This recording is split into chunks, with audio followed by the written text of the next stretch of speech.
रहल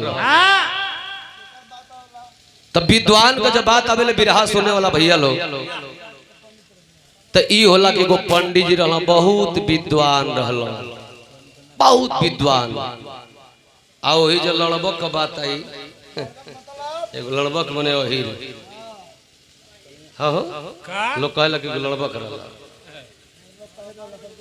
हाँ जेकर जेवने मन करल तने लोग कह ही देला लेकिन एगो लड़बक के वही का बिरहा सुना जाए वो वैसने बा गहूं वाला वैसने बा सत्येंद्र भैया आई भाई लोग अभी कुछ काम हो जा बहुत छोट बिरहा अब हो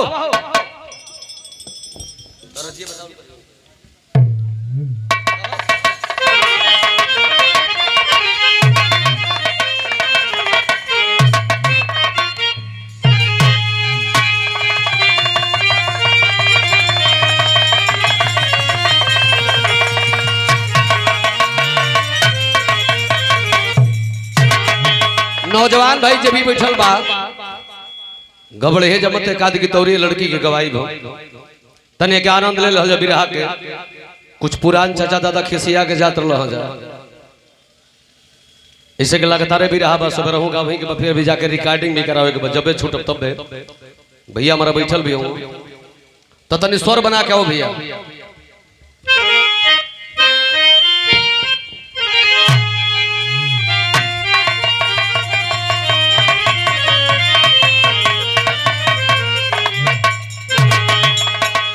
कहो कहा हो चाचा घरे जा के कुर्सी पर हाँ बढ़ जा अई पुराने लोगन का बिरहवे हम गावत है एमे तरज लइकन वाली बिया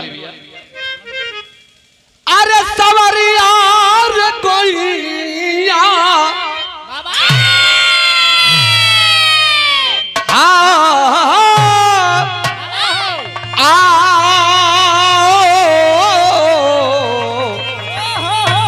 भोले बाबा अरे जोगिया ओ मोर राम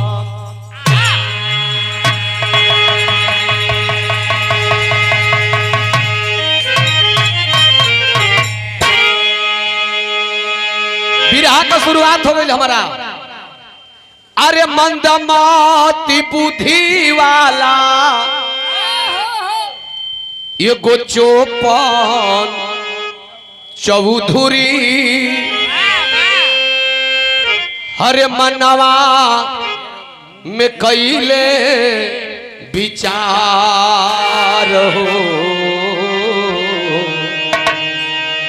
अरे कई के तैयारी धैले ये भैया पतरी डहरिया झुमत चलेलन ससुरार अरे हो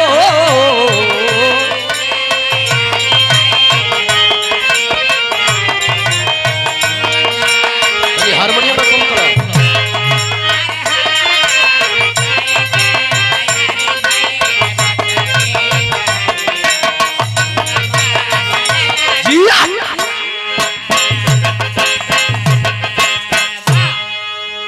हाई देखा जा हो भैया एगो गांव में एगो चौपन चौधरी रहल नौजवान रहल और सूरत सकल रहे सुग्रीव नियम कपार छिलवले रहे गाय चरावता जाड़ा का दिन बा गन गन गन गन गन गन गन गन गन गन गन गन खपता वही में ओकरा मेजॉरिटी के जितना लइका चरवाही में सुतो सो एगोड़ा कल तक का पतड़े रे साला हमनी के तो बियाह नहीं के भइल त का पता नहीं जाए आ तोर तो भइल बत मेहरारू रहते का पतड़े मतलब का भइल जो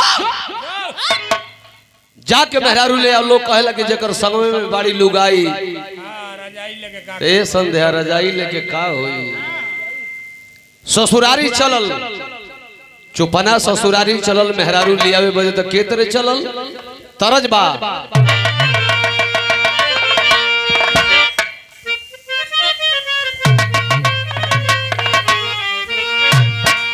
तरज से सुंदर भाव विरहा में बा चौपन ससुरारी चलल तब एक रवजिया बदल गई हेलो ये कोई ज्यादा हो गई ये कोई कम कर दो तंत्र बोले के बढ़ा दो हेलो एमे टोन बनावो तनी पातर हो जा। हेलो ससुरारी चलल हाँ तो कैसे चलल? अरे ससुरिया ससुरिया यार चले चौपन धीरे धीरे।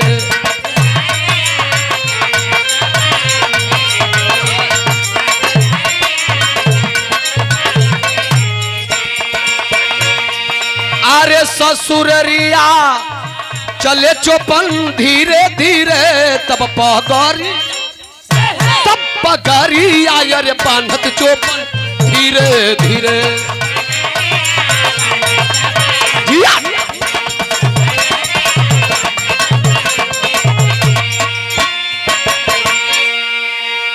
ससुरारी चलल का सोचत गई चलब ससुरारी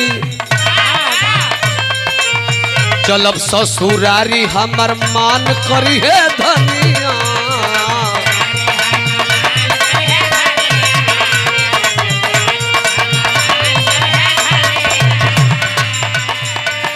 ससुरारी चलब सास जी बड़ी मनी हो सरह जियो मानी सलियो मनी हो सर और अपने आप के बड़ा बढ़िया गवैया भी बने आई अपने आप के कवियो रहल श्यामलाल कवि जी ओकरा के श्यामलाल का जरूरी ना पड़े वो अपने लिख ले। कहीं कहीं देखल सुधीर भाई एक आध गोड़ा जात रहे संबंध बुधिया वाला तो उ ठेका लगावे नहीं रे नारी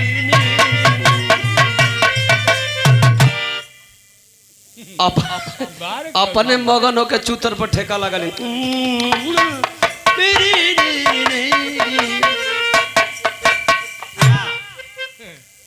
तो अपने आप के कवि भी रहल अपने आप के गवैया भी रहल। ससुरारी जात तब मोटकी लौड़ ले ले कान्ही पर धैले पगड़ी बनले अपनी ठाट में हो तबले एगो नया कांड देख लिहल कलश के रुका रुका रुका ये रिकॉर्डिंग करावे जुगबा यही के लिखे दो रुका कांड लिखे दो। कांड का देखलस बंधावा सड़क ऊंचा आ वही अरिया एगो सियार तर तबर दोनों हाथ से बिल खोनता। कलश की नया कांड कर रहा है इसको भी रहा मैं लिखूंगा। तो कांड कब लिखलस अंतरा उहे रही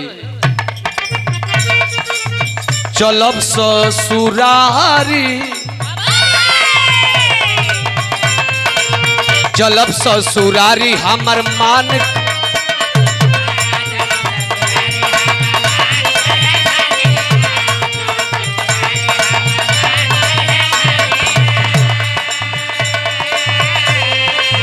कांड का बनौलस खन खन सार तोहर देखतनी मनिया।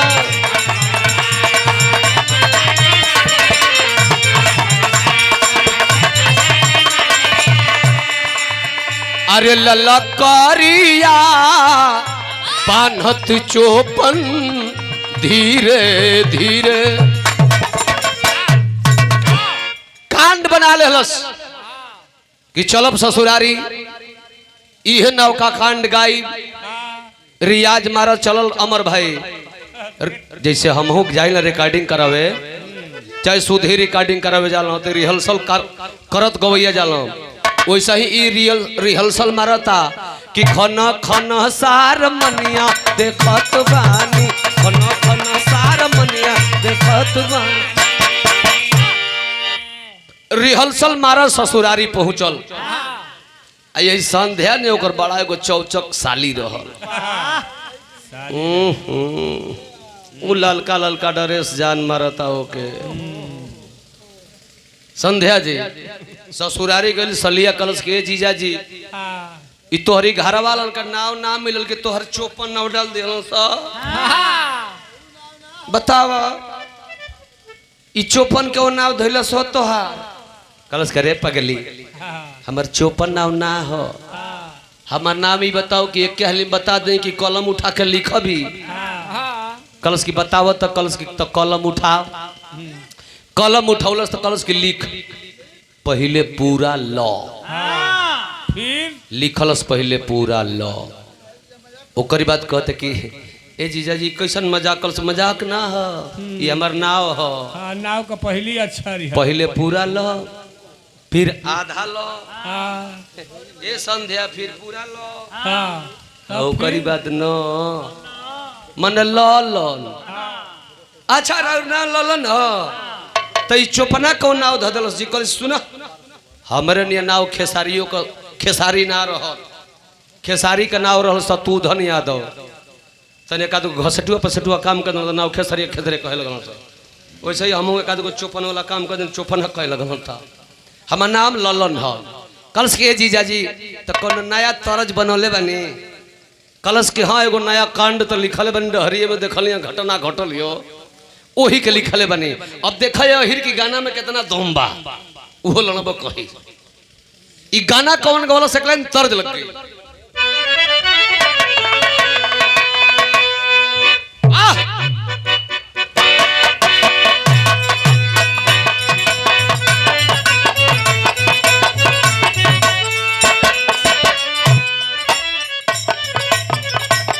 ये तरज के हमारा ओम प्रकाश भैया गौले रहलन जो ना कैसेट का नाम रहल मुन्ना भैया लगौले रह।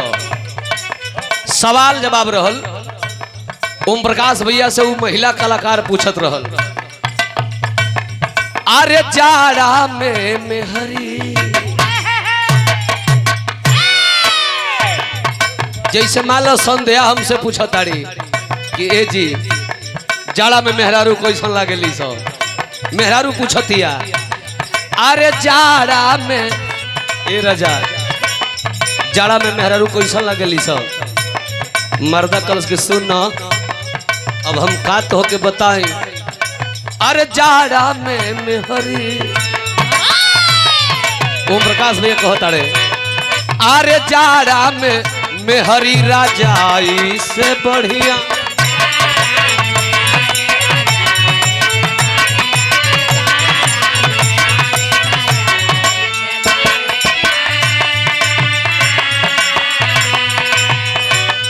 आरे निकला के वही से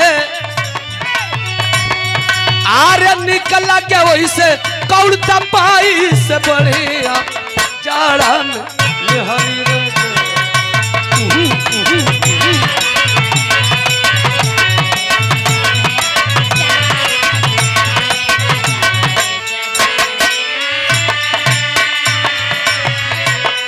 वो कहता ना कि मिठाई से मेहरारू रजाई से बढ़िया जड़ा में लगेली तो ओम प्रकाश भैया कहलन तनी हमरो बड़ाई करो तो मेहरारू कहतिया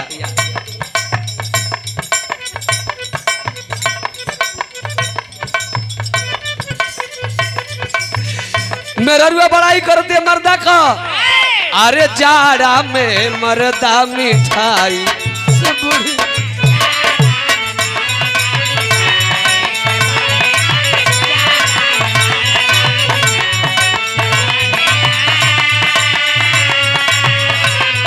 अरे निकला के वही से रसमलाई से बढ़िया जाड़ा में मर्द मिठाई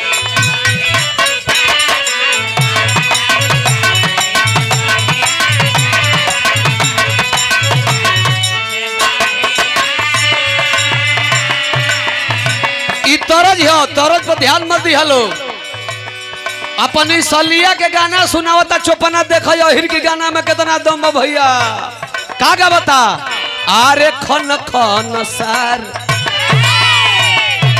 आरे खन खन सार तोहर देखो तानी मनिया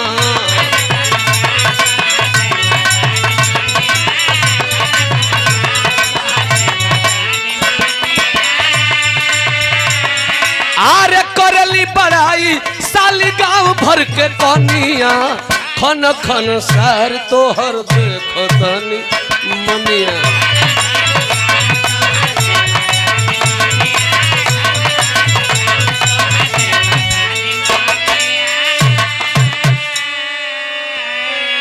गाना जैसे गौलस जैसे ही प्रधान जी के घर बा ऐसे ही अपन अंगना में बैठल बा गाना गावता घड़ी में 11 बजता रात को समय बा आ वो धीरे धीरे ना गावे जोर से गाओ तो वीर रस में खन खन सार तो हर देखता निमनिया। आ तबले राजा साहब की घरवा की सॉरी ओकरी ससुररिया के सटले वो गांव का राजा साहब का घर रहल। आ 4 गो चोर ये खंती या रामा लिहल है वही पिछवारे से सेन मारतल सही। आ तबले तो गा दिहलस के खन खन सार तोहर देखत निमनिया वही में को कान रहल। कल रे सारवा कौनो देखत रे भागा थरो भागा सको न देखत आई गाना गावता घर में से भागा। अब हे तेरे सिवान धमर धमर धमर धमर चारों भगलो। राजा के दरबार में हल्ला भइल के भाई फलाना चौधरिया का दामाद बहुत बढ़िया तांत्रिक बा, अगर आज के रात ना लही राजा साहब का पूरा खजाना साफ। सवेरे राजा साहब बोला हो अब बोला के कहला कि दोहाई चौपन बाबू को बचवा ई बताओ कि सोखैती कहाँ सीखल हो। राजा साहब कहत कि सोखैती कहाँ सीखल बाबू, तू अंगने में से कैसे जान गई? कलस के हम बहुत बड़े तांत्रिक हैं, जंगल में तपस्या किए हैं। राजा साहब कहला कि बाबू अब कबो काम लगी तौरी आज ही बना गोला वाला बोले खाती। कलस की नहीं, हमरे गुरु को कसम हो कि जो ना गांव में एक बेर सोखैती को दी है वो गांव में दूसरा बार जाइए नहीं तो मंत्र भुला जीबे। गांव में लात न डालीला। ई तो जानते बाकी तो हमार गाना सेट के लिए हम कौन सोखा कही थी। राजा साहब कहला कि बाबू ताई 20,000 रुपया इनाम ले ला। कल खबर पैसा पकिनबो ऐसन तैसन हिर बनौले बड़ा। हमारी बाबू का 20 बीघा जमीन प्रति हो में गाय भैंस भेड़ बकरी चरली सब। हम के तो हर पैसा ना चाहिए लेकिन राजा खबरदार फिर जिंदगी में कबो बोलो यह मती। राजा साहब कहल के बाबू तो का करे आई लल हो। कलस की राजा साहब रतिया का बड़ी जड़वत बा। कल तब अत आइल है मेहरारू ले जाए बदे हमर ससुई विदैये नहीं करावत, कहते के भी गाँव नहीं खे। कन्या बन के तैयार भी है लेकिन सास विदाई नहीं के करत। का छोटे कन्या तैयार है लेकिन माई विदाई करना ही करत ही। राजा साहब कहल कि चलो का घटल हम चलो थे। राजा साहब अलन हो ससुई सौकरा बतियोल हो जो मर मीठा कम रहल तुरंत खरीद के मंगौल हो। कहल कि बाबू दामाद होके तो तोहरे नहीं गांव में केहू के दामाद मिले तो तोहरे नहीं कि घरों में से जान जाओ कि चोरी के करता। कहल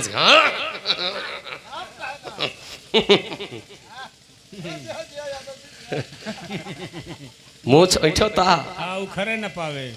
मेहरारू को विदाई करा के लेके चलल तो बिरहा में टेरी लग गई।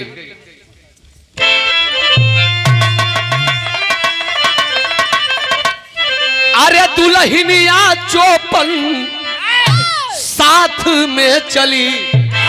अरे चलली राह धरावे सरवा कबहिया।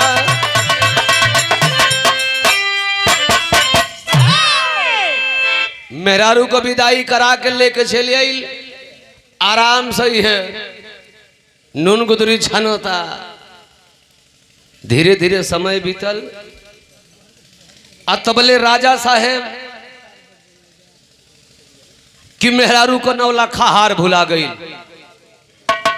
9 लाख हार भुला गई। जैसे मान ली प्रधान जी के घर बाई राजा के घर रंग बांध के भाई प्रधान जी तनी कमीशन कम कमाता नहीं हपज के कमैती रंगा गई तबले। लेकिन यहाँ का कहतनी कि हमारा गांव का सेवा करे के बा। खैर गांव से पूर्व की तरफ जब पोखरा पे एक दिन गई हम प्रधान जी गजब व्यवस्था।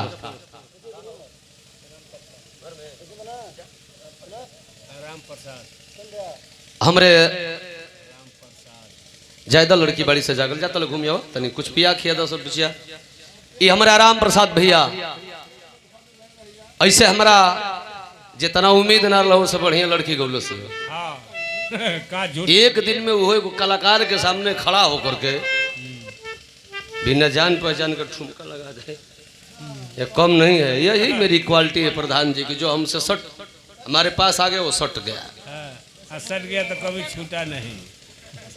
भैया के बहुत प्रणाम, सब लोग प्रणाम। तन ध्यान भी रहा पर है, मात्र 5-7 मिनट हो भी रहा, आनंद ले जा। राजा साहब के मेहरारू का नाम खाहार भुला गई। मंत्री से कहे कि मंत्री हार कैसे मिलेगा? मंत्री बोला कि पूरे राज्य में ढिढोरा पिटवा दीजिए, इनाम रख दीजिए। हार नहीं, वह मान सम्मान है। राजा साहब अपने औरत के हार पर पूरा अपन आधा राजपाट इनाम में रख दलन कि जो मेरे औरत का हार लाएगा उसे मेरा आधा राजपाट इनाम में दे दिया जाएगा, और जो बताने आएगा नहीं बताएगा तो मेरी तलवार उसके सीने को आर पार कर जाएगी। उनमें को ऑप्शन भी हो गई। अच्छा तो तनी मनी केहू के कहीं से सुराग को मिले कि फलाना लुछुटा हो, दारू रुपये के बाद चोरी उरी छिनैती करेला, चलो ओके पकड़वा दे जा, तो उ डरने ना जा कि साला ई बड़ बड़ुआ का बात भी आ के कहे जाई, जे कहे जाई ना मिल पाई तो वह पेश के मुआवल जाई तो के कहे जाई। चुपचाप सुन लो, बड़ बड़ुआ का बात भी आ, बड़ आदमी का हवा खुले लोग लगे हे फलाना राय पा दी दिल, हवा खोल दिलो, फलाना रे का हवा खुल गया, वही में कौन लड़बा कदम पा दी तो लोग मार तरवा पा दी। ये बड़ बड़ुआ का बात बा, चुपचाप देखो जा। नहीं हार मिला, राजा परेशान हो गए। मंत्री से बोले कि मंत्री मेरा सम्मान चला जाएगा अगर हार नहीं मिलेगा तो कोई उपाय लगाओ। तो मंत्री बोला कि राजा साहब जबले उ चौपना चौधुरिया ना आई तबले तोहरी मेरा रू का हार नहीं मिली। राजा साहब कहला करे तो पका हिर मुंड बाऊ कह के गइल बाकी दोबारा केहू बोलाई तो खैरियत नहीं खे तो के जाई। मंत्री कहला कि उपाय बा, 4 सिपाहियों को भेजा जाए, अच्छल से उसको लाया जाए। ए भैया 4 सिपाही चल रहा तो तरज बदल गई, तरज तनी प्रधान जी की जवानी वाली लग गई।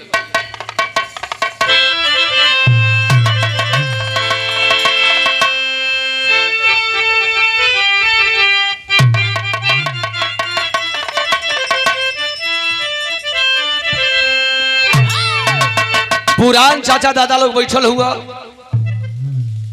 ये धुनिया डाला जाला बीरस में तो बीरस हो जाला। ये तरज के बलिया जिला का वीर गवैया बाला राजभर अपने जवानी में बड़ी मचल के गावे रामदेव का जोड़े धरती पर केहू पैदा न भइल अन होई। बाला चाचा के जो संग में बाला राजभर के सामने बड़ी लोग पैदा भइलो न गागू के मर गइलो। तू गा के चल जा, जाए के तो सबके बा, लेकिन 85 बरिस की उम्र में बाला चाचा का जवानी है भाई उहे हो खड़ा होके गाओ तड़ो। बाला चाचा अपने जवानी में तर्ज के गावे कैसे गावे?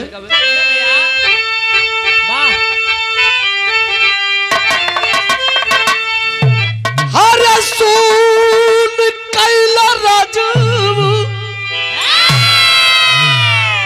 हो सुन कैला बलमू कचौड़ी गली सुन कैल रजाऊ आ मिर्जापुर के कैला गुलजार हो कचौड़ी गली सुन कैला बलमू।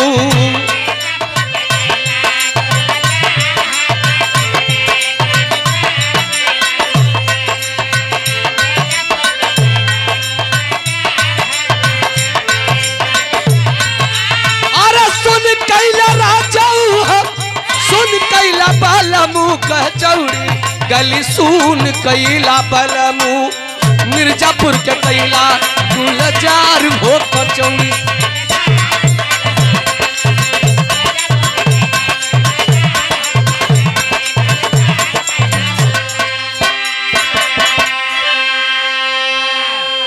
चारों सिपहिया गइलो सो चुपना गाय चरावता लमवे से कहतन था कि जीजाजी जीजाजी नमस्कार। हाँ, खुश रहो। कहता खुश रह जा सार लो खुश रह जा। कैसे? चारों सिपहिया ऊ गिड़गिड़ा तो जीजाजी हो तोहरा सास जी का तबीयत खराब बा, अब खाली हुटकत तड़ी। कब चल जाए कोनो ठीक नहीं खे जीजा जी चल चल। तो बेचारा चौधरी वो चौपन सिपाहियों के बात में फंस करके ससुरारी तो चला गया। और जब दुआरी पर पहुंचल अपना ससुरारी के, सास जी दुआरी पर बैठ के जड़ा का दिन बा, अपन हुक्का पर चीलम चढ़ा के उसमें गिट्टी डाल के तमाकू डाल के आगी चढ़ा के गुड़ गुड़ गुड़ गुड़ गुड़ गुड़ गुड़ गुड़ गुड़ गुड़ गुड़ गुड़ गुड़। बुढ़िया पिय ताड़ी, वही समय जाके कहता अम्मा जी गोड़ लगी। अम्मा जी गोड़ लगी, कहला खुश रह बाबू। कैसे? चौपना कल कैसे? अरे तू हमके बोला उनुआ हो, और चारी गोड़ा गइलो सजा के लिए लो, कहलन तोरी सास का तबीयत खराब बा, हमारा गाइन से फुर्सते नहीं हम की तरह चली लियो, तू ये तो बोलता रू। अबे चल बाबू रख रख रख रख रख रख रख रख ले। कलश के अबे चल जाइबा। बुढ़िया रोवे लगली, ए दामाद जी हम नहीं की बोलोले, राजावा बोलोले, जेवन तू बरिया सोखैतिया क के तो गलावा का खजाना बचा दियलो। अब ए बेरियो करी मेहरारू के नाम लाखा हार भुलाइल बा, ना लिया के दिहला ये दामाद जी तो राजावा पियस के मुआई। तो ये शाम बिना दामाद को चुप रहा चुप रहा चुप रहा बूढ़ी, हमारी रात पूछना हुई तो ये शाम बिना दामादे को जे बुझाता है आज से ये बाबू कर्ज को राजा धोखा किया है। ठीक है, पानी उन्हें पियलस, खाना उन्हें खैलस, अंगना में खटिया बिछोले बस। साली बड़ा मुस्किया मुस्किया बतिया एकदम ओकर साली रहले संदेह नहीं है। आई हम सट के बतिया बतिया कल जीजा जी उस बार तो नया कांड गाए थे, ये मेरी कौन कांड गई वो? इस बार कौन सा कांड तैयार किए हैं कलश की? इस बार तो और बेजोड़ तैयार किए हैं। तो देखा ही है गाना गावता, गाना कौन गलस मास्टर?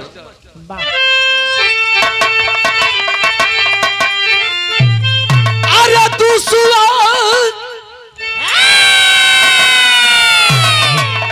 दुसुवार कैलाश राजावा, दुसुवार कैलाश राजावा की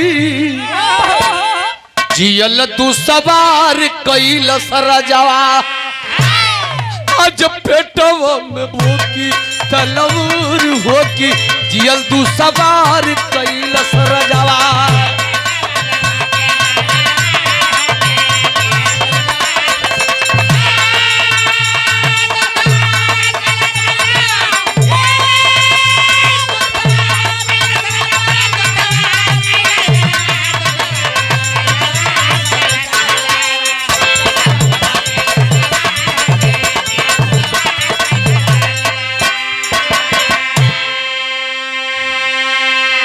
बिरहा सुने वाला हमार भैया बाबू लोग गावता की पेटवा में भोंकी तलवार हो कि जियल दुसवार कैलस रजवा। चाहता कि नींद आ जाओ सूती जाई, लेकिन ए भैया नींद करायावत नहीं के गाना गावता लेकिन आवाज फंसती है। दही खैले होई, आवाज उसकी फंस रही है। दूसर की लेनिया मास्टर बड़ी बेजोड़ गा दलस। अरे जल्दी आव निनिया नहीं तमुआ दई राजावा की जियल तू सवार कैलस रजवा। अले के निनिया आइल तवले हार हो कि जियल तू सवार कैलस राजावा। निनिया नाव का धोबिन हार के पौले रहल इतना भैया बैठल बढ़ जा कोनो गांव में प्रधान जी कोनो अगर गोला बोले वाला सोखा आ जाओ तो जैसे पचमा गांव में आवेला बा तो उ जाके वही उधरन चट्टी के लगे जन मोड़ घूमता ना चाय पी वैसने जगह पर बैठे रही कि सोखवा आई तो उसे भेंट कर ले आ कह देव कि भाई रे 50-50 बताइए मत हम ही ले ले बनी उ संपर्क कर ले तो हारवा भुलाइल बा राजा के मेहरारू को तो केहू न केहू तो पौले जरूर होई पौले रहलिनिया नाम को धोबिन सजग भैया के दादा हो दादा वो आवा था चौधरी गोला बोले वाला आज पोल खोल दे पोल खोल दे बड़ी मारा जाओ हमारी पेश के मुआ दे तो सजग हो छानी झोपड़ी के घर बा वही गलियारे में जाके खड़ा भी आई जैसे कहलस कि जल्दी आओ नीनिया तबले का स्कॉर्पियो स्पीड बनाई हो वो साला फॉर्च्यूनर की चाल से चलल ना हम जाके मारते डिस ब्रेक देखिए भैया गिरी है कलश की जीजा जी हो जीजा जी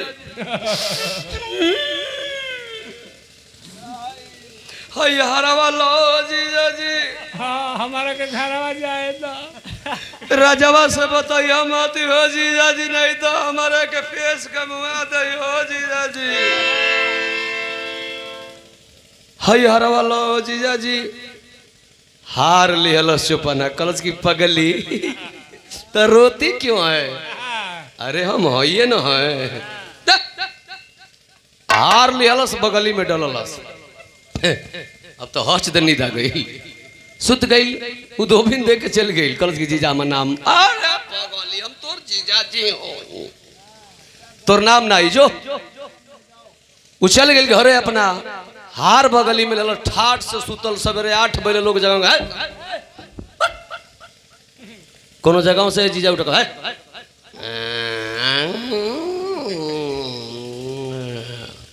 ऊ नाक बजावे घड़घड़ घड़घड़ का देखल बजावे सकना एगो पहला हमारा में ढोलक बजाव तो नहीं एक अनजय उनके खेदले बने विदेश गई बड़ो ए भैया मंचो पर बिरहागा के जहिन तन की रेस्ट वही गनो नाक बजावता राजा साहब अपना सिपाहिन के भेजलक दन जाओ भाई बुला लाओ चुपना चौधरी कब तक सोएगा 10 बजता गिलन से कल से जीजा जी उठे कल बट तारे कौन रे अभी मैं 12 बजे सोता हूँ ऐसे कि हार पागल में तब तो सोती 2 बजे सुत ली कल सारे चल राजा साहेब बोल अच्छा मुंह धोलस राजा के दरबार में गई कलश की राजा साहेब तोहर मन सहक गई बा तो से पहले ही बतौले कि हमारे गुरु को कसम है कि जौना गांव में हम एक बार सोखैती कर देना गोला बोल देला वो गांव में हम दोबारा ना जाइला अब तक तू हमारा आधा मंत्र अजुए भुलवा देबो लो यार लो लो लेकिन आज के बाद राजा कान पकड़ लो कि जिंदगी में हमके बुलौलो तो हमसे बुरा क्यों हुई नहीं कहना कि दुहाई चौपन बाबू को दो हार राजा साहब लेलन मान सम्मान तो उनकर वापस आ गई चुपना के विदाई में कहत कि बाबू 1 लाख रुपया ले लो बड़ा इनाम रहा कल खबर इनाम अरे हम अपना घर में से लवंग लेके जाइला वो बिना फूल वाली हमू सोखा है राजा हम तोहर पानी नहीं पी सकत लेकिन आइंदा जिंदगी में कबो बोल हम कहल ठीक बा बाबू अब कबो ना बोलाई बिरहा सुने वाला भैया लोग कहला लोग कि हर कल मानी या पर कल ना मानी तब ले जैसे ई दरबार बा प्रधान जी के राजा साहब के दरबार रहल सड़किए पर से एगो धावन आइल एगो पाती लेहले रहल आ पतिया लिया के राजा के दरबार में दे दिहलस कि अय राजा जिसे मान लो प्रधान जी से कह दिलस कि अय राजा अपने पचमा गांव को बचाना चाहते हैं तो हमारी सेना से आपकी सेना की लड़ाई होगी अगर आप हार गए तो मैं आपके नगरी को आपके क्षेत्र को गुलाम बना लूंगा अच्छा तब पाती आ गई राजा साहेब पढ़ल हो फिर हवा खराब कल मंत्री कल जी साहब ये लड़ैया कैसे जीते के मंत्रिया कल के जब ले चौपना नहीं तो ना जीत पाए के कल कि अरे यार चुपना चुपना चुपना किए रहते हो। यहाँ की सेना किस काम की है कि एक रिश्तेदार गांव का रिश्तेदार और दामाद आके लड़ाई लड़ेगा। कल की राजा साहब जब तक चोपना नहीं आएगा कदाप हम इस लड़ाई को नहीं जीत पाएंगे। हमारे बिरहा की आखिरी तरह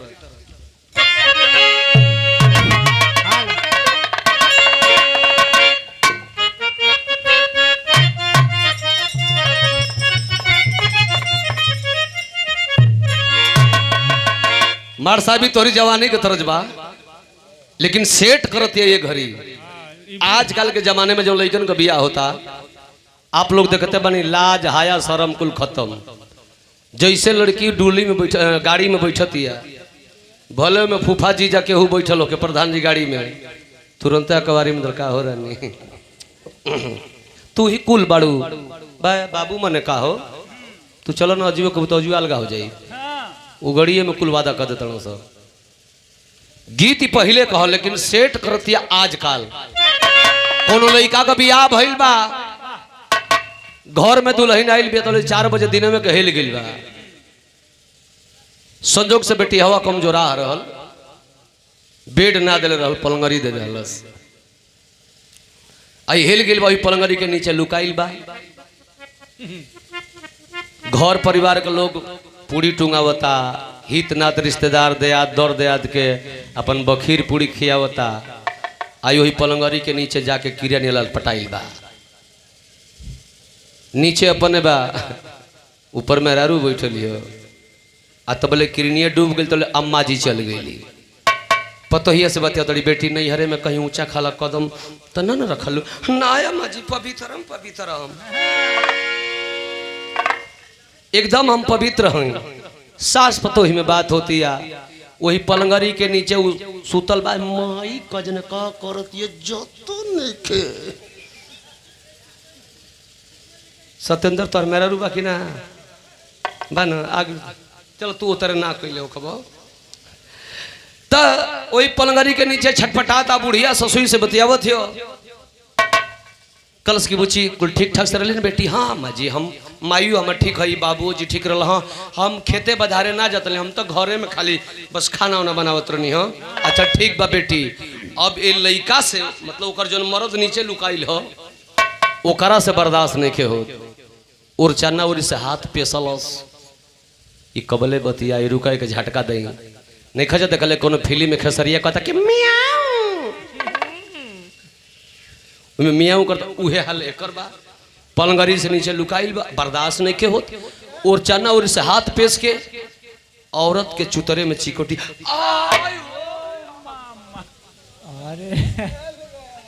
आयो अम्मा जी कोनो हॉल गई कहाँ हॉल गए बेटी कलश की अम्मा जी नीचे में कोनो हॉलल बा बुढ़िया कलश बस बस बस बुझ गई बेटी आज जाना स्कूल में तू पढ़बू ना हम में से पढ़ के पास बन पढ़ पढ़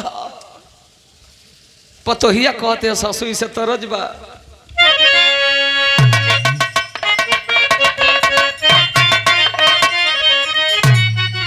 बारह धुन एक गवला पे आजो बुझाई कि गुरही जिलेबी कराही में से छान के टटके बाहर निकाल जाती है। ये कुल धुन है सब टिकाऊ धुन है। ये धुन के हमारे स्वर्गीय श्री नारायण चाचा भिगोले रहलन बाला चाचा भी आजो गावत हुन बिरहा जगत मोहर गवैया गौलन उ कहतिया कि खटिया के यही खटिया के नीचे बैठल चोरू खटिया के नीचे बैठल चोरवा सासु तानी कर नाया जोरवा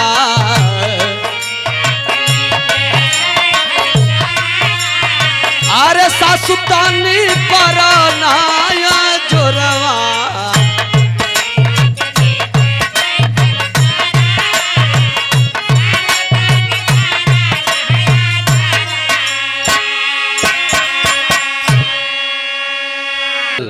लेकिन वो अपना घरे बा राजा साहब मने मने सोचत तड़न कि आज चढ़ाई करने वाला है वो राजा। मंत्री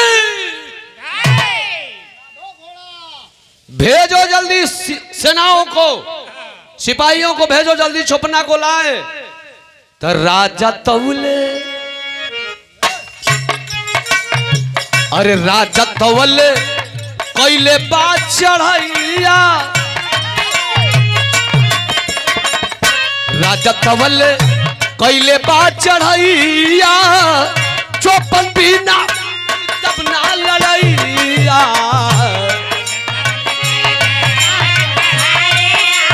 अरे चौपन बिना जी तब ना लड़ैया।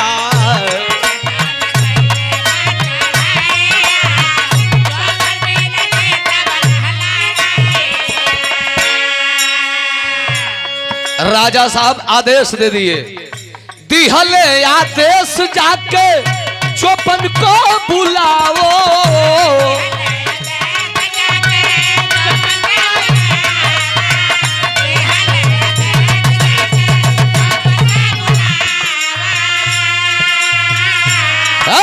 मंत्री दुश्मन से हारब नहीं, राजमर बचाओ।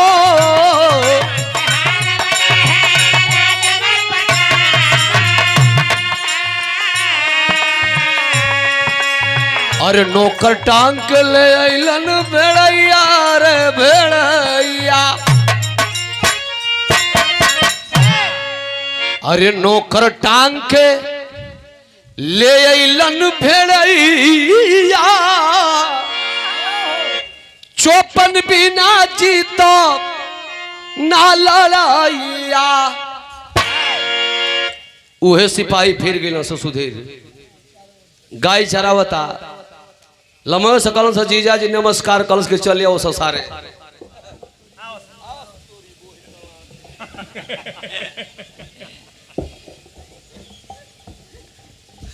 लौड़ लेके भाजे लागल, आजा सो ओ बेरिया कह कि फंसा दिल जा, ए बेरी मारी के तनों के बिगाड़ दे, मारी के पूठा फाड़ दे। तो नहीं कहो ए बड़ा कलश के भाई रे गरम बा, चौकोर होका सा। एगो काम करो सो, राजा का आदेश है, ले जाना भी जरूरी है।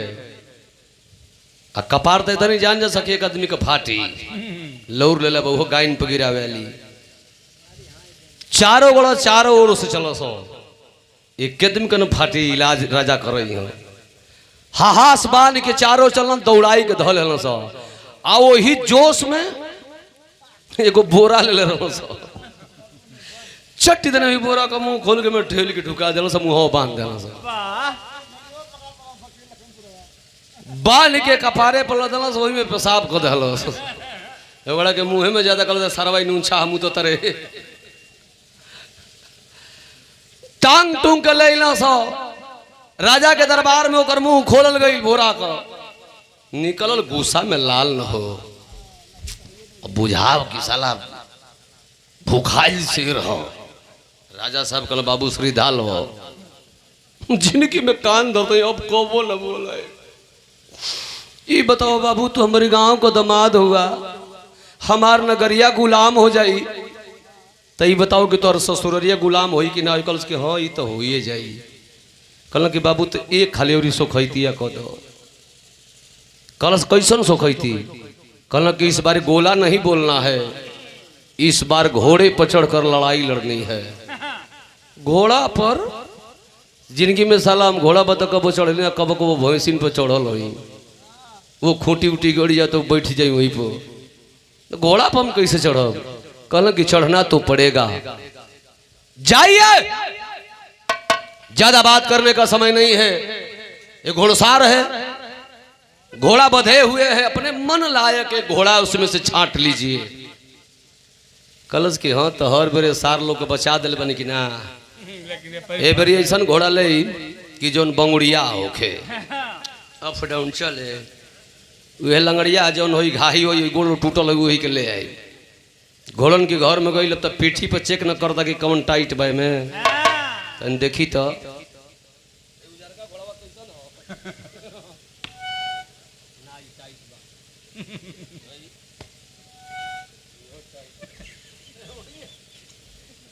पियर का घोड़ा कैसा ना ये नरम बा ना यो टाइट बा आई देखिए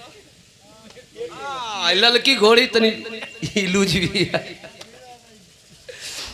ओही में वो ललाह रंग का घोड़ी रहल ओकर गोड़वा पूरा है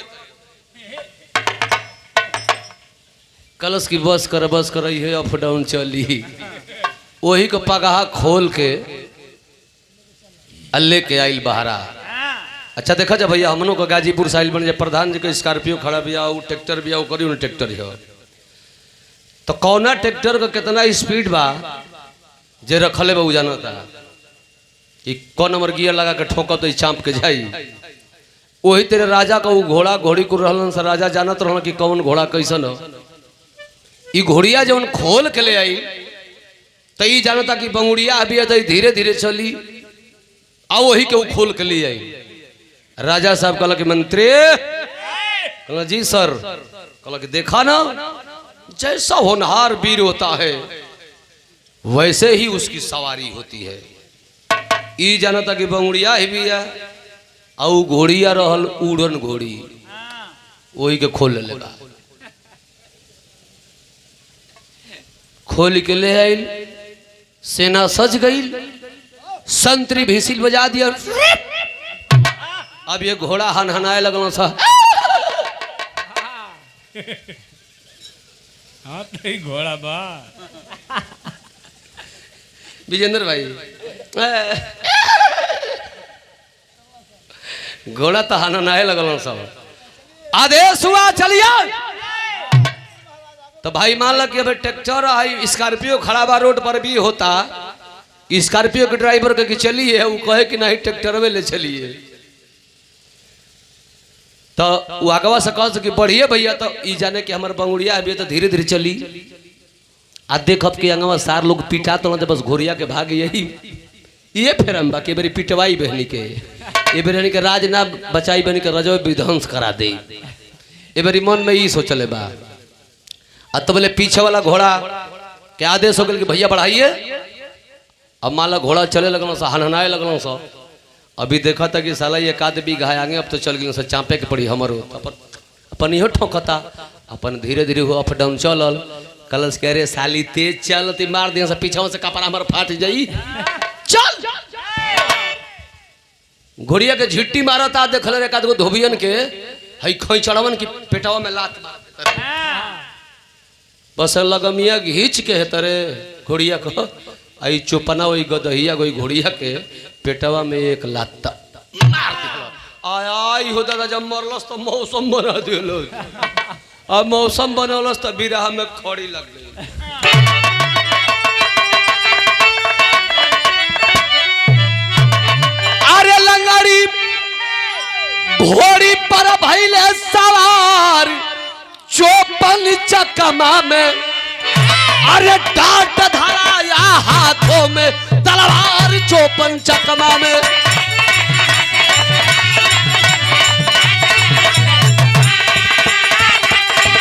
या हाँ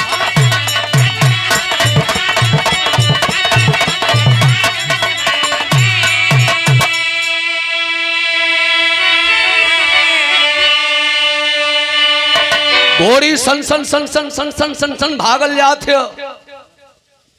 एक हाथ में जौन तलवार रहल तलवार तो छूट गई कहलस कि साला ही बुझाता कि बदरिया में जाके लड़ाई का परा अपनो कपड़ा फोरी हमरो फोरी तलवार फेंक के दोनों हाथ ध के लगमिया घींच दिल अरे चली कहने जिबरी ध के हिक भर घींचले बा ओ घोड़ी का दोनों ओर से सिकड़ से गलफर फाड़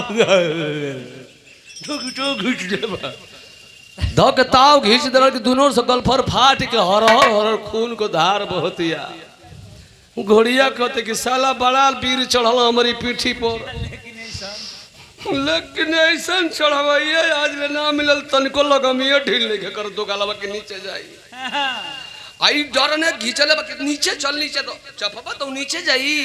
अब स्कॉर्पियो ले बड़ा धा के स्लेटर चपल बड़ तो रुकी की कूद जाई गड़हा में। अब वही धा के घोड़ी के घींचले बा घोड़ी भागत है घोड़िया सोचे कैसे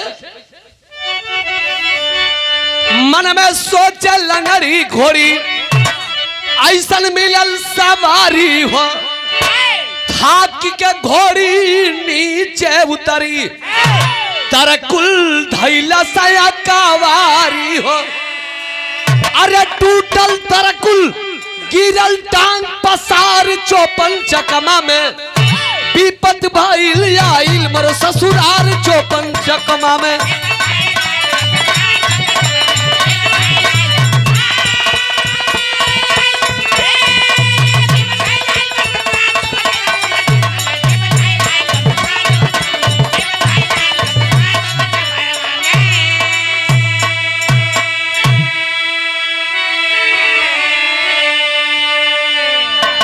घोड़ी समझ गई कि छोड़ेगा नहीं, जबरदस्ती मुड़ी नीचे की ओर गोतलस हर हर हर हर नीचे की ओर उतरत है कलस की बस बस ये बांसा गाड़ी के अपन मुँह आई।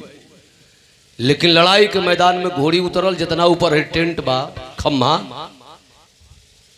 ये तहते को तरकुल के पेड़ रहल तनकी से बड़ पथराहे रहल कई साल के बिजलियों के मुड़िया काट दिल रहे मन एकदम सर घुन गई बा। और लड़ाई के मैदान में आके घोड़ी जब घोरियावत है ऊपर ऊपर बस एगो हाथे से लगमिया धैलस एगो हाथे से तरकुलवा के पेड़ावा धैलस।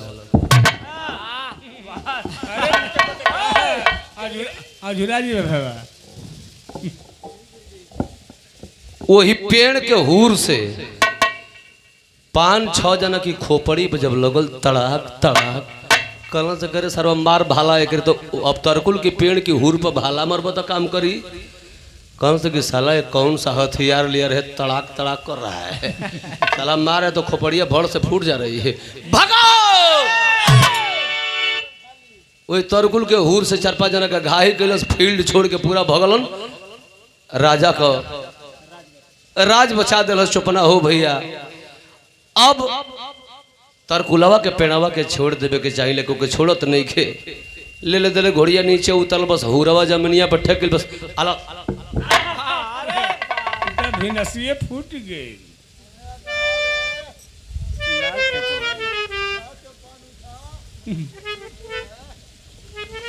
भिनास सुनास फूट गई लोग और गाड़ी में ले ससुरारी को साला आज की बात न आई ना हमसे सुखैती कर रही हो सो कान धो के ससुरारी से भगल फिर चुपना नाइल तो समझ लो भैया कि पंडित भी तो समझ लो पंडित जी विद्वान जरूर हो सकल बलवान ना हो सकल राज बचा दिलस। बिरहा हमर समाप्त भइल आखिरी लाइन त जय जखाड़ गुर जतू लौटन की लहर भुलवारी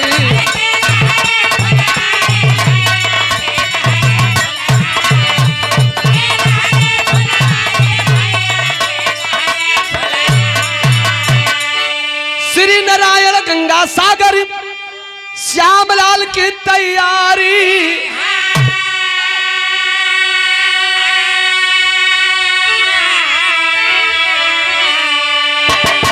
दुल्हनिया चौपन साथ में चली यादव राम केवल पर दया कर भवनिया दुल्हनिया चौपन साथ